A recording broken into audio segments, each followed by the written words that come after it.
When are you going to die already? Igor grumbled as he slammed the door and left the bedroom. Inside, his wife lay suffering from a terrible cough that wouldn't go away. In just a year of marriage, she had gone from being a healthy young woman to a weak, skeletal figure. Their small town had only a tiny clinic with 2 doctors. One of them was a vet, who was actually more trusted than the doctor. The doctor had tried everything to help Rita. He used cough syrups, mustard plasters, plantain leaves, chamomile, and nettle. He even sent her to the steam bath regularly, but nothing made her better. Her condition just got worse. "I'm out of ideas," the doctor said with a sigh. Rita couldn't understand what was happening to her either. She had always been full of energy, but now it felt like her marriage had drained all her vitality. The villagers started gossiping. She must be cursed, they would say when they gathered at the shop or by the water pump. Rita married at 20. Igor, who was from the city, came to their village saying he wanted to bring new energy to the countryside. He got a job driving a bread delivery truck. "You should be proud of me, wife," he would boast. "Without me, there would be no bread for the whole village." Rita just nodded and didn't argue. "We even have an apartment in the city, but I'm renting it out for now," Igor would brag. "I'm saving up to buy a bigger place for us, especially if we have kids." The village women admired him and praised him as a rare and great husband. They would then go home and scold their own husbands. But Rita was happy with their little house and didn't want to move. Still, her health kept getting worse. Her cough was joined by a runny nose, and sometimes she would wake up at night unable to breathe through her nose. When this happened, she'd get up suddenly, waking Igor, who would grumble and complain. "Why are you always moving around? I need to get up early, and I can't sleep because of you," Igor complained. But as soon as his head hit the pillow, he would snore loudly, filling the room with noise. Rita would quietly get up and move to another room, where she could get some rest, though not without a headache and feeling weak in the morning. At least she could breathe a little better. Rita worked at the local library, handing out books and filling out forms.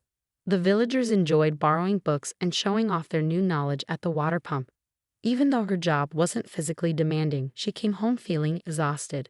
Igor, who finished his bread deliveries early, would wait for her to come home, expecting her to cook dinner and take care of him. "Why can't you peel some potatoes before I get home? It takes longer to wait for you to do it," he'd grumble. "Well, excuse me, do you think I don't deserve to rest after carrying bread all day?" He'd snap back, even though Rita knew he hardly did any of the heavy work himself. Other people handled the unloading. She was too tired to argue. By evening, her cough would worsen, her eyes would get red, and a rash would spread over her skin. "Are you sure this isn't contagious?" Igor asked one morning, noticing the red spots on her back. "I don't need more problems." He slammed the door and left without breakfast. From then on, he started working night shifts, saying the stores needed fresh bread in the mornings. In reality, he was lying to Rita and staying away for days or even weeks, leaving her to struggle alone. At night, she could barely breathe, her cough was unbearable, and Igor's constant criticism and indifference only made things worse. "Why don't you go to the city hospital?" her friend Svetlana suggested. "They have real doctors there, not just the quack we have here." "What can they do?" "I'll rest and get better," Rita replied weakly. Svetlana hesitated before saying, "I didn't want to worry you, but some people say they saw Igor with a girl from the city who was here for the harvest. But you know how gossip is." Rita gave a bitter smile.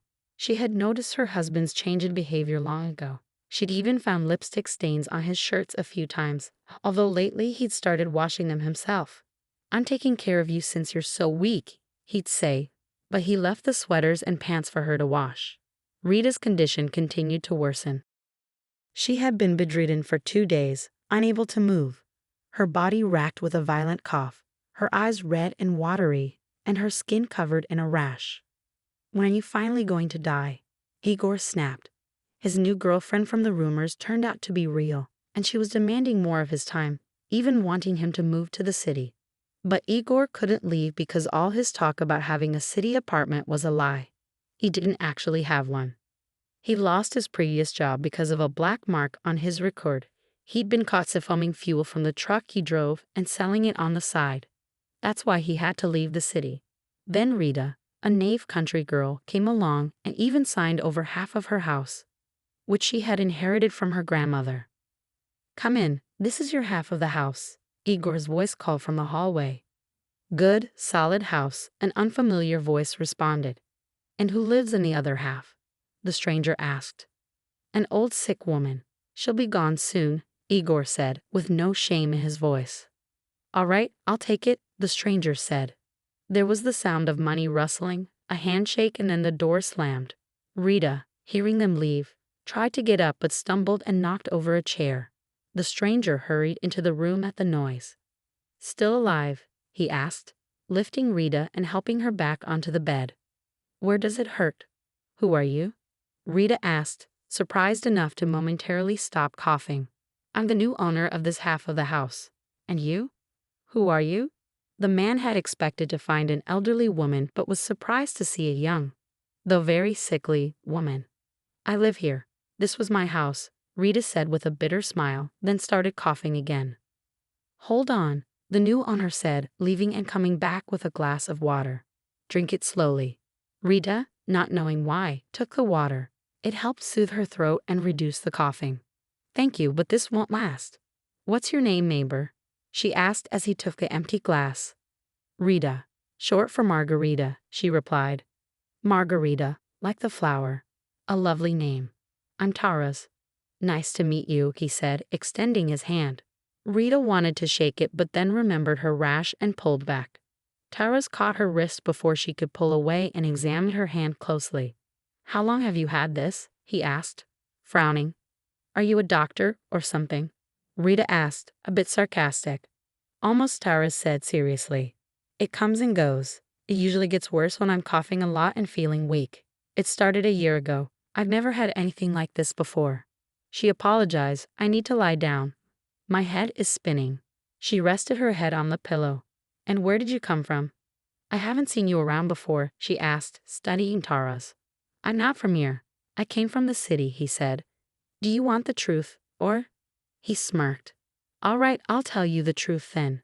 At this point, there's not much that scares me, and I've got nothing left to lose. I'm of no use to anyone anymore, and no one cares if I live or die. I might not be around much longer anyway." The doctor didn't check a patient's allergy to a medication he prescribed, and the patient went into anaphylactic shock and died. The family wanted justice, and I was supposed to be imprisoned. But then my wife died during childbirth, leaving me with a young son. I couldn't handle the court stress and take care of him at the same time, so I took the blame.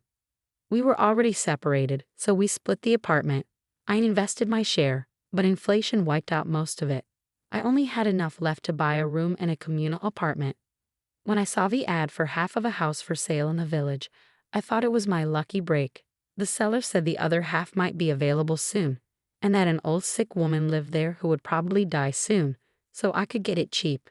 But now, seeing things as they really are... Rita listened with tears streaming down her face. She never expected such betrayal from her husband. "And where is he now?" she asked quietly.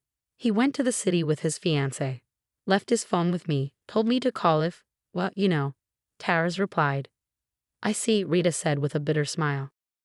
Tara's turned out to be a great neighbor. He helped her around the house and even got a job at the local hospital, replacing the old doctor who had left. One day, Tara suggested, "Marga, why don't you come to my office? I have a few ideas about your illness. Have you noticed you're coughing less and your complexion is better?" Rita had noticed but was afraid to believe it, thinking it might just be her imagination. Eventually, Tara's practically insisted she come to the city with him to see a specialist. After a thorough examination, they discovered she had a rare allergy to her own husband, specifically to his biological material. If she had stayed with him much longer, she could have gone into anaphylactic shock. "Your whole body was reacting against the marriage," the specialist explained. "I didn't know anything like that was even possible," Rita said, shaking her head in disbelief. "Thank you.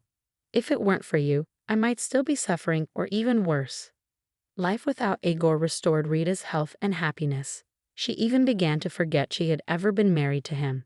Tara's was always there for her, and one evening during dinner, he slid a small box across the table. Rita opened it and, shocked, looked up at him. "It's a ring," Tara said with a smile.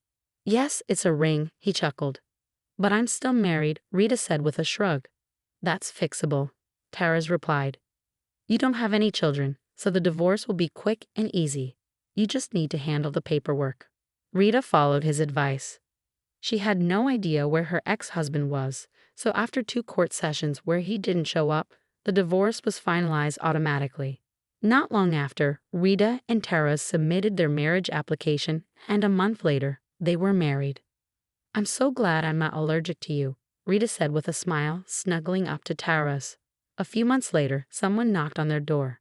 Tara's opened it to find Igor standing there, looking disheveled, unshaven, wearing a worn-out jacket, and reeking of alcohol. Well, Taras, Igor said, his breath heavy with booze. So is she dead yet? By my calculations, she should have been gone by now. You should have called me so I could finish the paperwork for the other half of the house and sell it. I've been waiting. Have you forgotten? Or have you changed your mind? I've changed my mind, Taras said, hoping Rita wouldn't come out and see him, but she did. Darling, who's there? Rita called, stepping out. When she saw Igor, she recoiled in surprise. Margaret, you're alive. Igor stammered, stunned to see her healthy and pregnant. How is this possible? She's my wife, he stuttered. No, Igor, she's my wife now, and if I see you near her again, no one will ever find you. I've got nothing to lose, Taras said quietly but firmly. I'll make sure you disappear so completely that no one will ever find a trace of you. Understand? Igor, frightened, backed away quickly. Would you really have buried him? Rita asked, peeking from the room and hugging Taras tightly. If you enjoyed this story, please give it a thumbs up, and to make sure you don't miss any more stories, hit the bell when you subscribe. Wishing you all the best.